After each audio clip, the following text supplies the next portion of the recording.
I forgive him.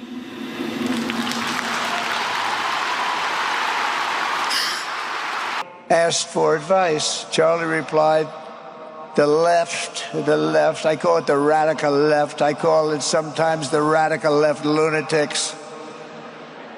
But Charlie didn't say that. He called it the left. He was probably right, but I can't help it. So he said the left, radical left lunatics. At Charlie Kirk's memorial, the tone couldn't have been more divided.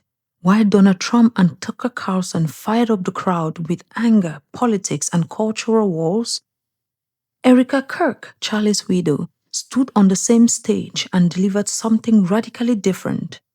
And I must add, this one was particularly much more pleasant than the last or first speech she gave after her husband's passing. It was a message of forgiveness, faith, and a call for love instead of rage. When Erika took the stage at her husband's memorial, the message was faith, forgiveness, and the refusal to feed hatred. The answer to hate is not hate. The answer we know from the gospel is love, and always love. Love for our enemies and love for those who persecute us. The world needs Turning Point USA. She forgave the man accused of killing Charlie, quoting Christ, "The answer to hate is not hate, love for our enemies. For they not know what they do." That man, that young man, I forgive him.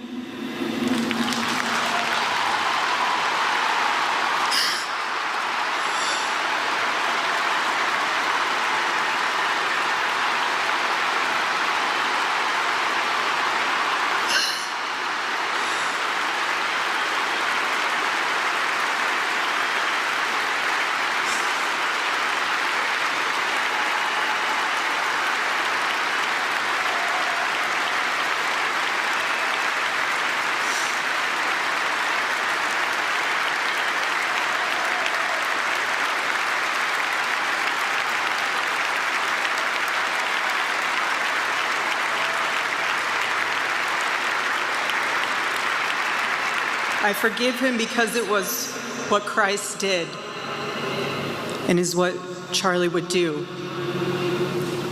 She vowed to carry on Charlie's mission with compassion, not vengeance.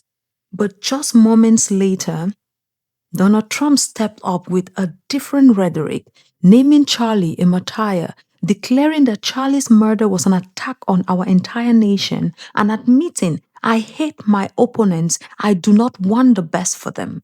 And despite the fact that Erika had called for peace and forgiveness, Trump called Erika by name and said, "I'm sorry, I don't wish them the best." And then Tucker Carlson layered another contrast, comparing Kirk's faith to biblical sacrifice, pushing a narrative of moral conflict, of enemies, and truth under attack.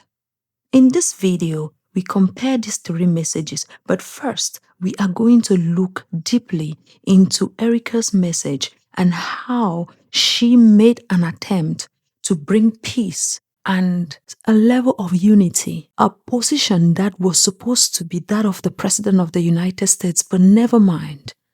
He failed just as expected. But thank God we had Erika Kirk to pick up the mantle. Faith, forgiveness, and love. Erika emphasized faith as central. She forgave the man accused of killing Charlie, saying it was what Christ and Charlie would do. She spoke about love for our enemies and love for those who persecute us. She was grieving, and she had some personal reflections. She described the moment she saw Charlie's body in the hospital, the wound, the shock, the horror, and great heartache. Yet, she also saw a sign of peace. On the afternoon of September 10th, I arrived at a Utah hospital to do the unthinkable, to look directly at my husband's murdered body. I saw the wound that ended his life. I felt everything you would expect to feel. I felt shock. I felt horror and a level of heartache that I didn't even know existed. But there was something else too. Even in death, I could see the man that I love.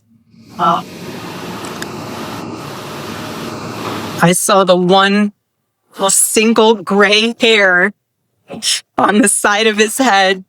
She said she saw a faint smile on his lip, which brought her comfort and made her know that he did not suffer. I also saw on his lips the faintest smile. And that told me something important. It revealed to me a great mercy from God in this tragedy. When I saw that, it told me Charlie didn't suffer. Even the doctor told me. It was something so instant that even if Charlie had been shot in the operating room itself, nothing could have been done. And the doctor told her that even if he was shot right on the operating table, there was nothing they could have done for him, and that he suffered no pain, and that gave her comfort. And it was really nice to know that she saw that as a comforting thing, because it is very painful to know if our loved one suffered. And that I'm happy she found that comfort in that. She remarked that Charlie died faithful and he did what he believed in. He had no regrets.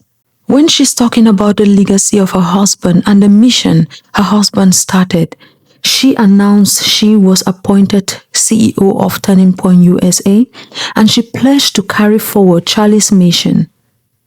What he cared about, she vouched and pledged to push forward. And these things are faith, family, free speech, mentoring young people. And she said she will continue that. And she also insisted that free speech is something that is very relevant. But on that same stage, the President of the United States said free speech is something that is relevant. But in the backside and the left side of his mouth, he is making people who use their free speech to get fired. It's very difficult to tell you the irony in that. She also pursued the reviver, not rage, in the incident or the situation she found herself in. Why tragic, Erika framed Charlie's death not as a trigger for revenge or hatred, but as a moment that stirred spiritual revival. She spoke of people opening Bibles again, attending church, praying, things they've not done for years or which they are doing for the first time. And she encouraged them to do so and to continue to pray. They should not stop going to church. She made clear that violence or division would be a betrayal of what Charlie stood for. Hate is not the answer. Love is. And to those who found that new faith, she prayed that the leaders in the church would be able to nurture those seeds that have been found, water them and make sure that they grow and flourish to continue the mission her husband started, which she is continuing. She called men to action. She called young people to action, encouraged believers to water the seeds of faith amongst those who have been newly awakened by the tragedy. She affirmed the importance of free speech and dialogue, resisting attempts to silence opposing views. And she insisted that her husband's mission of moving from campus to campus, she will continue. She will not stop it. And it was very remarkable to see her stand there and say that she calls on young people to make sure that they are continuing, not rioting. There was a moment of clarity for me, particularly when she said her husband was murdered, but there were no riots. There were no protests. Nothing was destroyed. And it was a moment for us to reflect on. After Charlie's assassination, we didn't see violence. We didn't see rioting.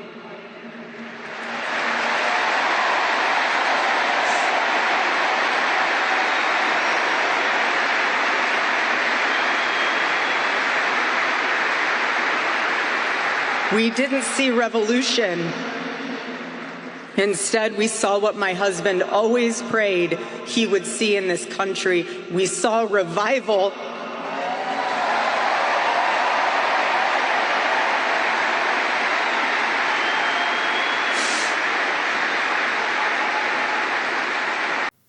Rather than do that, destroying things, rioting, yes, we can have a peaceful protest against something like that, but it is a moment for us to reflect and ask ourselves, what are we doing? What are we doing as a country? I think Erika's speech was a speech that was required and is what I would have expected of the President of the United States, but please, I'm sorry, to expect him to rise to the occasion. Every single time I forget that I'm dealing with Mr. Trump. I forget I'm not dealing with a normal president. I'm dealing with somebody who has been an actor all his life, and he thinks that the United States government, the White House, and the presidency, the seat of the office of the president, is a place to play theater, a place to have comic relief and not serious business.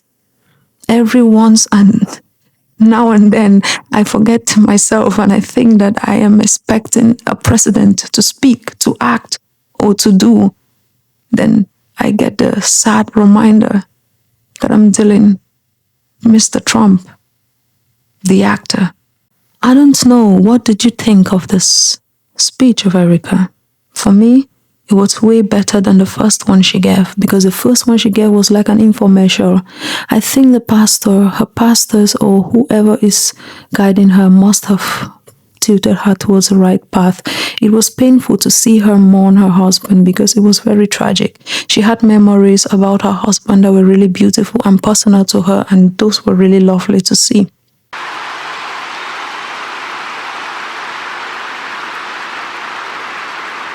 In our home, because Charlie traveled a lot, we tried to travel with him where we could.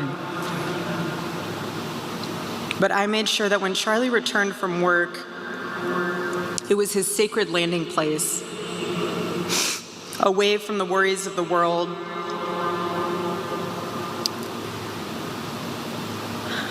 I didn't make him feel guilty for being away too long or too much,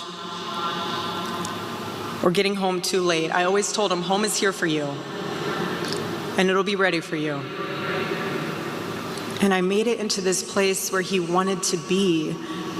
Hopefully, she can have the relief of knowing that they allegedly found the person who did that to her husband, and she will find peace in knowing that he died without pain.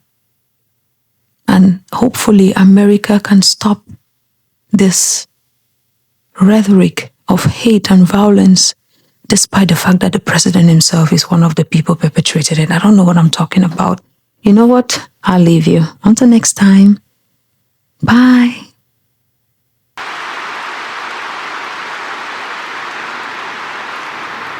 To all the men watching around the world, accept Charlie's challenge and embrace true manhood.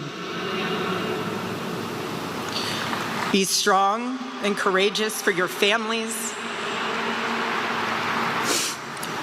Love your wives and lead them. Love your children and protect them. Be the spiritual head of your home. But please be a leader worth following.